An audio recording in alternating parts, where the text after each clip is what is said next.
Hello મિત્રો, કેમ છો? અમારી ચેનલ કિશન ક્રિએશનમાં આપનું ફરીથી હાર્દિક સ્વાગત છે. 252 વૈષ્ણવોમાંના એક વૈષ્ણવ ગોપાલદાસ બાંસવાડામાં રહેતા. તેમની વાર્તા હું આજે તમને કહી સંભળાવીશ. ગોપાલદાસે પોતાના ગામમાં પોતાના ઘરની પાસે પરગામ જતા લોકો માટે વિશ્રુતિ સારું એક મુકામ કરી રાખ્યો હતો. એક વખતે ઉજ્જૈનના વતની પદ્મરાવણ દ્વારકાથી આવતા રાત્રિએ તે ગામમાં આવી ગોપાલદાસના બંધાવેલા મુકામમાં ઉતર્યા. ગોપાલદાસ સેવાથી પહોંચીને તેમની પાસે આવી અને બેઠા અને પૂછ્યું, તમે ક્યાંથી આવ્યા? તેમણે કહ્યું, હું દ્વારકાથી આવ્યો છું. ત્યારે ગોપાલદાસે શ્રી રણછોડજીના સઘળા સમાચાર પૂછ્યા. પદ્મરાવણ દ્વારકામાં બહુ રહેતા.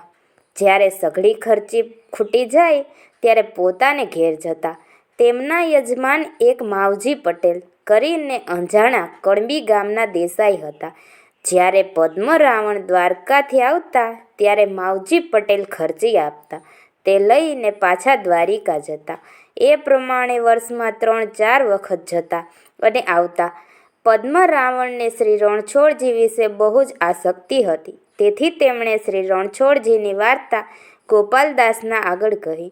ગોપાલદાસે પોતાના મનમાં વિચાર્યું કે જેટલી આસક્તિ પદ્મરાવણને શ્રી રણછોડજી વિશે છે તેટલી આસક્તિ જો શ્રી મહાપ્રભુજી વિશે હોય તો તેનું કાર્ય સિદ્ધ થાય.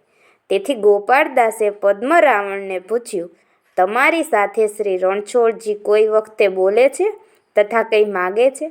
તેમણે કહ્યું, મારી સાથે તો કંઈ બોલતા નથી, પણ એવા કોઈ છે કે જેની સાથે શ્રી રણછોડજી બોલ અને ભાગે? ગોપાલદાસે કહ્યું, હા, શ્રી રણછોડજી બોલે છે.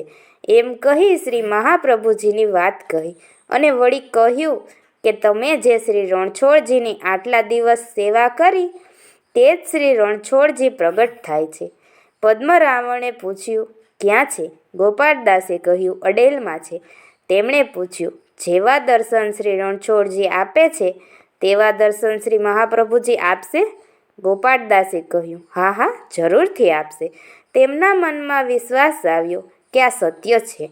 તેથી તે જ વખતે આતુરતા ઉત્પન્ન થઈ કે હું શ્રી મહાપ્રભુજીના દર્શન કરું. ત્યાંથી વિદાય થઈ પદ્મરાવણ ચાલ્યા. રસ્તામાં એને એ જ વિચાર કરે કે ક્યારે અડેલ જઉં અને ક્યારે દર્શન કરું. એમ વિચાર કરતાં કરતાં પોતાને ઘેર ઉજ્જૈન આવ્યા અને ચિત્ત ઉદાસ રહે. પછી પોતાના યજમાન માવજી પટેલને મળ્યા. પટેલે પૂછ્યું, ગુરુજી, તમારું મન પ્રસન્ન કેમ નથી? પદ્મરાવણે જે વાત ગોપાલદાસની પાસેથી સાંભળી હતી તે બધી વાત કહી. શ્રી રણછોડજી પ્રગટ થયા છે, તેથી મારો મનોરથ તેમના દર્શન કરવાનો છે. જ્યારે જઉં એમ વિચાર થાય છે. માવજી પટેલે કહ્યું, જો તમે શ્રી રણછોડજીના દર્શન કરવા જાઓ છો તો તે મને પણ સાથે લઈ જાઓ. પદ્મરાવણે કહ્યું, તમે તે રાજસી લોકો છો, તમારી સાથે અનેક મનુષ્યો હોય ત્યારે ચાલો. અમે આ માવજી પટેલે કહ્યું, હું તો સઘળું છોડી દઈ અને તમારી સાથે એકલો પગે ચાલીને આવીશ. ત્યારે તેમણે કહ્યું, બહુ સારું. પછી માવજી પટેલે પોતાની સ્ત્રીને કહ્યું, હું પદ્મરાવણની સાથે દર્શન કરવા અડેલ જાઉં છું. સ્ત્રીએ પૂછ્યું, ત્યાં શું છે? માવજી પટેલે કહ્યું, ત્યાં શ્રી વલ્ભાચાર્યજી પ્રગટ થયા છે. તે સાક્ષાત શ્રી રણછોડજીના દર્શન આપે છે. આ વાત સાંભળીને સ્ત્રીના મનમાં બહુ ઉત્સાહ થયો અને કહ્યું, હું પણ આપની સાથે દર્શન કરવા આવીશ. પટેલે કહ્યું, અમે તે પગે ચાલતા જઈશું. સ્ત્રીએ કહ્યું, હું પણ પગે ચાલતી આવીશ. મારે કંઈ બાળક તે નથી કે તે હેરાન થશે. માવજી પટેલે કહ્યું, ઘેર કોણ રહેશે? સ્ત્રીએ કહ્યું, ઘરનું મારે કાંઈ પ્રયોજન નથી, હું તો જરૂરથી તમારી સાથે આવવાની જ. પટેલે વિચાર્યું કે આને પણ દર્શનની ઘણી જ આતુરતા થઈ છે. તેથી એક સારા માણસને હલાવી ઘર સેપી બંને જણ સ્ત્રી પુરુષ પદ્મરાવણની સાથે શ્રી આચાર્યજી મહાપ્રભુજીના દર્શન કરવા ચાલ્યા. પ્રયાગ જઈ પહોંચ્યા ત્યારે અડેલના દૂરથી દર્શન થયા. ત્યારે તેમને બહુ જ આતુરાઈ થઈ, પણ વચ્ચે શ્રી યમુનાજી જઈ અને જવાનું ને નાવ વિના સી રીતે જવાય?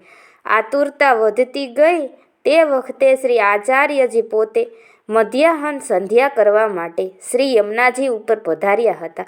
2-4 સેવક સાથે હતા. એ 3 જણને દૂરથી પોતાના દર્શન થયા.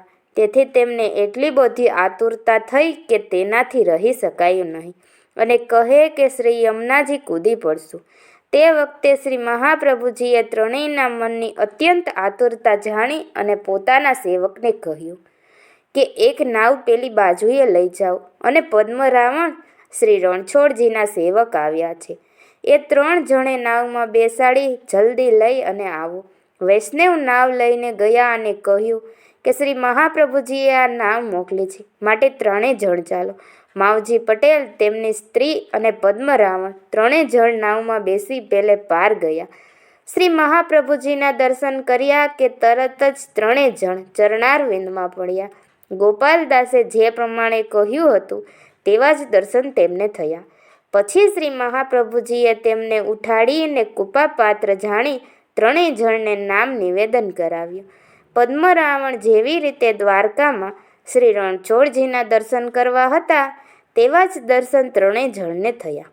પછી પદ્મરાવણે વિનંતી કરી કે મહારાજ, અમારો અંગીકાર કરો. પિતે પ્રસન્ન થઈ અને કહ્યું કે હવે તમે શું વધારે કહે છે? તેમણે કહ્યું, કૃપાનાથ, મને ગોપાળદાસે કહ્યું છે કે સમર્પણ કરાવજે. ત્યારે પિતે કૃપા કરી અને પદ્મરાવણને સમર્પણ કરાવ્યું. તેમણે વિનંતી કરી, મહારાજ, માવજી પટેલ અને તેની સ્ત્રી બંને જણ આપને શરણે આવ્યા છે, માટે તેમને પણ સમર્પણ કરે. શ્રી મહાપ્રભુજીએ કૃપા કરી તેમને પણ સમર્પણ કરાવ્યું. પોતે ભીતર પધાર્યા અને પદ્મરાવણને કહ્યું કે તમે 3 જણ અહીંયા મહાપ્રસાદ લેજો. પદ્મરાવણે કહ્યું, મહારાજ, આપે મને શ્રી રણછોડજીના દર્શન કરવા છે, તેથી તે જ સ્વરૂપ કૃપા કરીને આરોગજો તો હું પ્રસાદ લઈશ. પોતે હસી અને ભોજન કરવા પધાર્યા. ભોજન કરતાં તેમને શ્રી રણછોડજીના દર્શન થયા એટલે દ્રઢ વિશ્વાસ થયા. પછી શ્રી મહાપ્રભુજીએ ભોજન કરી તે જ પ્રસાદી પાતળ પદ્મરાવણને આપી. પછી તેમણે વિનંતી કરી, મહારાજ, હવે મને શી આજ્ઞા છે? પોતે આજ્ઞા કરી, શ્રી ઠાકોરજીની સેવા કરો. તેમણે કહ્યું, મહારાજ, મારું મન જેવી રીતે આપના સ્વરૂપમાં લાગ્યું છે તેવું જ મન જો સેવામાં લાગે તો હું સેવા કરું. શ્રી મહાપ્રભુજીએ કહ્યું, તને શ્રી ઠાકોરજીની સેવા તો કરો, તમારો મનોરથ શ્રી ઠાકોરજી સઘળો પૂર્ણ કરશે. એટલે તે 3 જણા શ્રી મહાપ્રભુજીથી વિદાય થઈ પોતાને દેશમાં ગયા. પોતાને ઘેર આવ્યા પછી પદ્મરાવણ શ્રી ઠાકોરજી પધરાવી સેવા કરવા લાગ્યા. તેમણે શ્રી ઠાકોરજી માટે એક સૈયા બનાવી. તે નાની પડી એટલે શ્રી ઠાકોરજીએ પદ્મરાવણને જણાવ્યું કે આ સૈયા ઉપર તો મારાથી સુવાતું નથી, એટલે તરત બીજી સૈયા મોટી બનાવડાવી. તેના ઉપર શ્રી ઠાકોરજી પોઢવા લાગ્યા.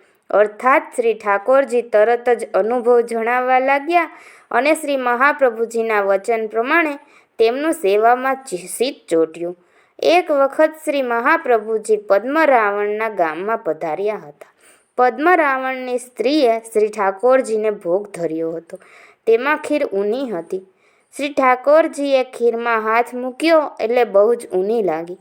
તેથી પિતાને શ્રી હસ્તકમલ લાલ થઈ ગયો. શ્રી ઠાકોરજી શ્રી મહાપ્રભુજીની પાસે પધારીને કહ્યું, પોતાનો શ્રી હસ્ત દેખાડે.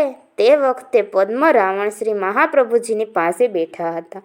તેમણે શ્રી મહાપ્રભુજીએ કહ્યું, તારી સ્ત્રીએ શ્રી ઠાકોરજીને ઊની ખીર સમર્પી એટલે શ્રી ઠાકોરજીના શ્રી હસ્ત લાલ થઈ ગયા છે.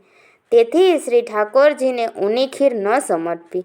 પદ્મરાવણે કહ્યું, મહારાજ, શ્રી ઠાકોરજીએ ખીર ઠંડી થવા કેમ ન દીધી? શ્રી મહાપ્રભુજીએ કહ્યું, શ્રી ઠાકોરજી તો બાળક છે, ભોગ ધર્યા પછી વિલંબ કરી શકતા નથી, તેથી ભોગ ધરવો તેમાં દૂધ ઊનું ન સમર્પવું. એ પ્રમાણે શિક્ષા કહી શ્રી ઠાકોરજીનો અનુભવ જણાવ્યો. ત્યાંથી પોતાને ઘેર આવ્યા અને એ વાત પોતાની સ્ત્રી આગળ કહી. પછી સાવધાનતાથી સેવા કરવા લાગ્યા. શ્રી મહાપ્રભુજી કૃપાથી શ્રી ઠાકોરજી પદ્માને તથા તેમની સ્ત્રીને સાનુભવતા જણાવવા. લાગ્યા અને જે જોઈએ તે માગી ભાગી અને આરોગતા અને પોતાની સઘળી વાત કહેતા. પદ્મરાવણ ગોપાળદાસના સંગથી એવા ભગવદીય થયા. તેથી સંગ કરવો તો ભગવદીયનો જ કરવો. ગોપાળદાસ એવા પરમ કૃપાપાત્ર ભગવદીય હતા, જેમના સંગથી પદ્મરાવણ જેવા પરમ ભક્ત વૈષ્ણવ થયા. તે તેમની વાર્તા કેટલીક લખવામાં આવે. હવે જે કંઈ સંભળાવીશ તે પદ્મરાવણ સાચોરા બ્રાહ્મણ ઉજ્જૈનના વાસીની વાર્તા છે. આ પદ્મરાવણ અડેલમાં આવીને શ્રી મહાપ્રભુજીના સેવક થયા હતા. તે ગોપાળદાસની વાર્તામાં વિસ્તારપૂર્વક લખ્યું છે. પદ્મરાવણે કેટલાક દિવસ અડેલમાં રહી પોતાને દેશમાં જવાની તૈયારી કરી. ત્યારે શ્રી મહાપ્રભુજીની આગળ વિનંતી કરી, મહારાજ, હું તો અતિ મૂર્ખ છું, કંઈ જાણતો નથી અને અમારી જ્ઞાતિના બ્રાહ્મણ મહાકર્મજળ છે, સ્મરાત છે, અન્ય દુઃખ દેશે. તેથી શ્રી મહાપ્રભુજીએ પિતાને ચરણારવિંદનું ચંદન અને ચરણામૃત આપ્યું અને કહ્યું કે આ લેશો એટલે તરત જ સઘળો સિદ્ધાંત સ્ફુરશે. તેથી તેમને ચંદન અને ચરણામૃત સીધું એટલે કે તરત જ સઘળા સિદ્ધાંત સ્ફુરણ થયો. હજારો વર્ષ સુધી ભણવાથી જે સિદ્ધાંત પ્રાપ્ત થતા નથી તે કૃપાથી સહેજમાં પ્રાપ્ત થાય છે. આનું નામ કૃપા માર્ગ. પછી પિતાના નામ ઉજ્જૈનમાં આવ્યા. ત્યાં મોટા મોટા પ્રતિષ્ઠિત પુરુષ પ્રશ્ન પૂછવા લાગ્યા. જેમણે જે પૂછ્યું તેમને પ્રત્યુત્તર આપી અને વિદાય કર્યો. પદ્મરાવણને શ્રી મહાપ્રભુજીની કૃપાથી એવી વિદ્યા થઈ હતી કે મોટા પંડિતે પણ પ્રત્યુત્તર આપી શકતા નહીં. એક વખત પદ્મરાવણ દ્વારિકાથી રણછોડજીના દર્શન કરવા ચાલ્યા. શ્રી રણછોડજીએ સ્વમાનમાં જણાવ્યું કે રાજનગરમાં અમારો એક સેવક છે, તેને ઘેર જજો અને સામગ્રી ત્યાં કરજો. પધરાવેલ કહ્યું હતું તેમને ઓળખતો નહીં અને વગર બોલાવીએ કેને ઘેર જવું. શ્રી રણછોડજીએ કહ્યું એ પોતાની મેળે બોલાવા આવશે. શ્રી રણછોડજીએ પણ તે સેવકને જણાવ્યું કે પદ્મરાવણ અહીંયા આવશે.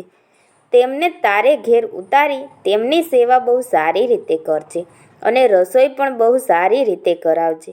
તે સેવકે કહ્યું, મહારાજ, હું તમને સી રીતે જણાવીશ. શ્રી રણછોડજીએ કહ્યું, એ તો પ્રસિદ્ધ છે, તેથી તારી મેળે ઓળખીશ. કેટલાક દિવસ પછી પદ્મરાવણને તે ગામમાં આવી ઉતર્યા. તેમની સાથે એક વિદ્યાર્થી હતો. તેને કહ્યું, ગામમાં જઈ કોરી ભિક્ષા માંગી લઉં. તે વિદ્યાર્થી ગામમાં ગયો અને 5-7 ઠેકાણેથી કોરી ભિક્ષા માંગી લાવ્યો. પદ્મરાવણે કહ્યું, આ અન્ન જ્યાંથી લાવ્યો હોય ત્યાં પાછું આપી આવ. જે ભક્તને શ્રી રણછોડજીએ આજ્ઞા આપી હતી કે પદ્મરાવણને તારે ઘેર પધરાવજે, તે ભક્તને ઘેરથી ભિક્ષા માંગી લાવ્યા હતા. તેને ત્યાં ફરીથી પાછા આપવા ગયા ત્યારે તે ભક્તે પૂછ્યું, તમે લઈ શા માટે ગયા અને પાછા ફરી આપવા કેમ આવો છો? વિદ્યાર્થીએ કહ્યું, હું શું કરું? મારા ગુરુ કહે તે પ્રમાણે આજ્ઞા પાડવી જોઈએ. ગુરુનું નામ પૂછતા તેણે કહ્યું કે મારા ગુરુનું નામ પદ્મરાવણ છે. એટલે શ્રી રણછોડજીના સેવક વિદ્યાર્થીની સાથે ચાલ્યા. તેણે આવી પદ્મરાવણને નમસ્કાર કરી કહ્યું, મારે ઘેર પધારો. તેમણે કહ્યું, હું કોઈને ઘેર જતો નથી. ભક્તે કહ્યું, મને શ્રી રણછોડજીની આજ્ઞા થઈ હતી તે સ્મરણમાં આવી, તેથી તેમને ઘેર જઈ રસોઈ કરી શ્રી ઠાકોરજીને ભોગ સમર્યો. સમય અનુસાર ભોગ સરાવી પ્રસાદ લઈ રાત્રિએ ત્યાં સૂઈ રહ્યા. સવારે જ્યારે પદ્મરાવણ ચાલવા લાગ્યા ત્યારે શ્રી રણછોડજીના સેવક રાખવા માટે ઘણો આગ્રહ કર્યો, પણ તે રહ્યા નહીં. બાદલે એક દિવસ પદ્મરાવણને માર્ગમાં ભિક્ષામાં આટો બહુ જ મળ્યો અને ઘી થોડું મળ્યું. તેમણે રસોઈ કરી. જેટલી રોટલી તે ઘીથી ચોપડાય તેટલી ચોપડી, બાકી કોરી રહી. પછી શ્રી ઠાકોરજીને ભોગ સમર્પ્યો. તેમાં વગર ચોપડેલી રોટલી નીચે ધરી અને ચોપડેલી રોટલી ઉપર ધરી વિનંતી કરી કે મહારાજ, ચોપડેલી રોટલી આરોગજો અને વગર ચોપડેલી રોટલી રહેવા દેજો. પણ શ્રી ઠાકોરજીએ તે સઘળી રોટલી આરોગી. ત્યારે પદ્મરાવણે કહ્યું, લુખ્ખી રોટલી શું કરવા આરોગી? શ્રી ઠાકોરજીએ કહ્યું, તે મારા આગળ શું કરવા ધરી? મારા આગળ ધરીશ તે હું આરોગીશ. પછી પદ્મરાવણ પ્રસાદ લેવા બેઠા ત્યારે તે રોટી બહુ જ અલૌકિક સ્વાદવાળી લાગી. તેમાંથી જે કંઈ રોટી બાકી રહી તે સાથે બાંધી લીધી. તે નિત્ય જ્યારે સામગ્રી કરી શ્રી ઠાકોરજીને ભોગ સમર્પી પ્રસાદ લે ત્યારે તે રોટીમાંથી એક ઢૂંક મેલી અને પ્રસાદ લે. તેમણે મહાપ્રસાદનો એવો ભાવ હતો. કેટલાક દિવસમાં દ્વારકા જઈ પહોંચ્યા. શ્રી રણછોડરાયજીના દર્શન કર્યા. 5-7 દિવસ રહી અને પાછા ફરીથી શ્રી રણછોડજીની વિદાય થઈ ચાલ્યા. માર્ગમાં ફરીથી ગોપાળદાસને ઘેર આવ્યા. ત્યાં રાત્રિ રહ્યા. તેમણે કહ્યું, તમારી કૃપાથી શ્રી મહાપ્રભુજીના દર્શન થયા અને તેમણે મારા ઉપર કૃપા કરી. ત્યાર પછી ગોપાળદાસથી વિદાય થઈ અને પદ્મરાવણ પોતાને ઘેર ગયા. પદ્મરાવણ એવા કૃપાપાત્ર ભગવદીય હતા, તેથી તેમની વાર્તાનો પાર નથી. હવે જે કંઈ સંભળાવીશ તે પુરુષોત્તમદાસ જોશી સાચોરા બ્રાહ્મણની વાર્તા. એક સમયે પુરુષોત્તમદાસ જોશી પોતાની સ્ત્રીને લઈ બનારસ ચાલ્યા. માર્ગમાં ઉજ્જૈન આવ્યું. ત્યાં આવી અને પૂછ્યું કે પદ્મરાવણના બેટા ક્યાં રહે છે? ત્યાંના લોકોએ કહ્યું કે પદ્મરાવણને 4 બેટા છે. તેમાંથી 3 એક ઠેકાણે રહે છે અને મોટા દીકરા કૃષ્ણ ભટ્ટ જુદા રહે છે. તેમના ઘર બતાવ્યા. પુરુષોત્તમ જોશી 3 ભાઈ એક ઠેકાણે રહે તેમને ઘર ગયા. તેમણે થોડું અન્ન આપ્યું. તેની રસોઈ કરી ભોગ સમર્પ્યો અને પ્રસાદ લીધા પર કંઈ ભૂખ્યા રહ્યા. ત્યારે મનમાં વિચાર્યું કે પદ્મરાવણના બેટા એવા કેમ થયા? તેઓ સારા બ્રાહ્મણ હતા. પુરુષોત્તમ જોશી આવ્યા છે એવા સમાચાર કૃષ્ણ ભટ્ટે સાંભળ્યા. એટલે આવીને તેમને તથા તેમની સ્ત્રી બંનેને પોતાને ઘેર પધરાવી લઈ ગયા. ત્યારે રસોઈ કરી શ્રી ઠાકોરજીને ભોગ સમો પછી બહુ સારી રીતે પ્રસાદ લેવડાવ્યો. પુરુષોત્તમ જેથી બહુ જ પ્રસન્ન થયા અને તેમને 4 દિવસ રાખ્યા. ત્યાર પછી જ્યારે તે ગયાજી ચાલ્યા ત્યારે તેમની સાથે કૃષ્ણ ભટ્ટ પણ ચાલ્યા. જ્યાં મુકામ કર્યો ત્યાં રાત્રિએ કૃષ્ણ ભટ્ટ સૂતા. એટલે પુરુષોત્તમ જોશીએ પોતાની સ્ત્રી આગળ શ્રી મહાપ્રભુજીની વાર્તા કરી. કૃષ્ણ ભટ્ટની આગળ ના કરી. તેનો હેતુ એવો હતો કે પુરુષોત્તમ જોશી કૃષ્ણ ભટ્ટની યોગ્યતા જાણતા નહોતા. એમ કરતાં ગયાજી તો જઈ આવ્યા, પછી ગોકુળ ચાલ્યા. પણ કૃષ્ણ ભટ્ટના દેખાતા એમણે કોઈ વખતે શ્રી મહાપ્રભુજીની વાર્તા કરી નહોતી. એક દિવસ કૃષ્ણ ભટ્ટે વિચાર કર્યો, એમણે તે કોઈ વખતે મારા આગળ શ્રી આચાર્યજીની વાર્તા નહીં કરી, પણ હું તો કંઈક પ્રસંગ ચલાવું. શ્રી ગોકુળ જ્યારે 5-7 ગાંવ દૂર રહ્યો ત્યારે કૃષ્ણ ભટ્ટે ભગવત પ્રસંગ છેડ્યો. પુરુષોત્તમ જોશી ઘોડા ઉપર બેઠા હતા. તે તો વિસ્મય થઈ ગયા અને દેહની સિદ્ધિ ન રહી. કૃષ્ણ ભટ્ટે પુરુષોત્તમ જેવાની સ્ત્રીને કહ્યું, એક બાજુથી તમે પકડજો અને બીજી બાજુથી હું પકડું છું. ત્યાર પછી કૃષ્ણ ભટ્ટે ભગવત વાર્તા ચલાવી. પુરુષોત્તમ જેસીથી ઘેડા ઉપર રહી શકાય નહીં, તેથી બંને જણ આસપાસ પકડી રાખો. એમ કરતાં જ્યાં મુકામ કરવાને હતો ત્યાં આવી પહોંચ્યા. એટલે ઘોડા ઉપરથી ઉતરવા લાગ્યા. તેમણે કહ્યું, મને શું કરવા ઉતારો છો? કૃષ્ણ ભટ્ટે કહ્યું, મુકામ આવ્યો છે તેથી ઉતારીએ છીએ. તે ભગવત વાર્તામાં એવા તે રસાવિષ્ટ થયા કે મુકામ આવ્યાની પણ ખબર પડી નહીં. 6 દિવસ રહ્યા પણ પ્રસાદ લેવાનું ભાન પણ રહેતું નહીં. એમ કરતાં શ્રી ગોકુળ આવ્યા ત્યારે સાવધાન થયા. શ્રી ગુસાઈજીના દર્શન કરી અને પ્રથમ જ પૂછ્યું, મહારાજ, આ કૃષ્ણ ભટ્ટના ઉપર આટલી બધી કૃપા ક્યાંથી થઈ? પિતેશ્રી મુખથી કહ્યું, એમને તે ચાચા હરિવંશને સંગત છે તેથી એવા થયા છે. ત્યારે પુરુષોત્તમ જોશીને ગર્વ ટળી ગયો અને ઘણો જ પ્રસન્ન થયા. પછી પોતે કૃષ્ણ ભટ્ટને કંઈક સંદેહ પૂછતા અને ભગવત વાર્તા કરવા લાગ્યા. પછી કેટલાક દિવસ ત્યાં રહી શ્રી ગુસાઈજીથી વિદાય થઈ અને પુરુષોત્તમ જોશી તથા કૃષ્ણ ભટ્ટ ઉજ્જૈન ચાલ્યા. માર્ગમાં ભગવત વાર્તા કહેવા ચાલ્યા. આવ્યા તેથી બંને જણ ઘણા જ પ્રસન્ન થયા.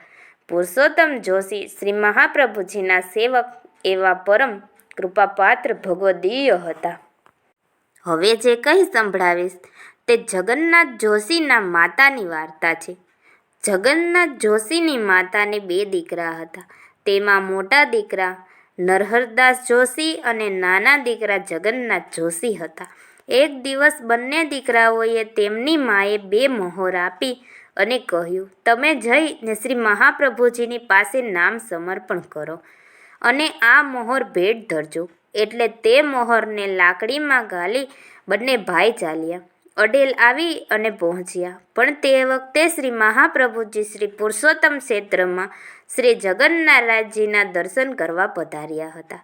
તેથી બંને ભાઈઓ જગન્નાથ જોશી અને નરહર જોશીએ મળીને વિચાર કર્યો કે જે આપણે પાછા ઘેર જઈશું તો માતા આપણને ખીરશે અને નામ સમર્પણ કરાવ્યા વિના કેમ પાછા આવ્યા એમ કહેશે. તેથી આપણે પુરુષોત્તમ ક્ષેત્રમાં જઈએ તે નિશ્ચય કરી બંને ભાઈ ચાલ્યા. થોડા દિવસમાં શ્રી પુરુષોત્તમ ક્ષેત્રમાં જઈ પહોંચ્યા. શ્રી જગન્નાથરાયજીના મંદિર આગળ જઈ અને પૂછ્યું, શ્રી મહાપ્રભુજી ક્યાં રહે છે? એટલે એક વૈષ્ણવે ઘર દેખાડ્યું. ત્યાં જઈ તેમણે શ્રી આચાર્યજીના દર્શન કરી દંડવત પ્રણામ કર્યા. શ્રી આચાર્યજીએ તેમને પૂછ્યું, તમારા માતૃશ્રી સારા છે? એટલે બંને જણે આશ્ચર્ય લાગ્યું. પિતે અમને ઓળખે છે? અમે આપણને એમના કંઈ વાર દર્શન પણ કર્યા નથી. પછી તેમણે કહ્યું, મહારાજ આપની કૃપાથી તે બહુ સારા છે.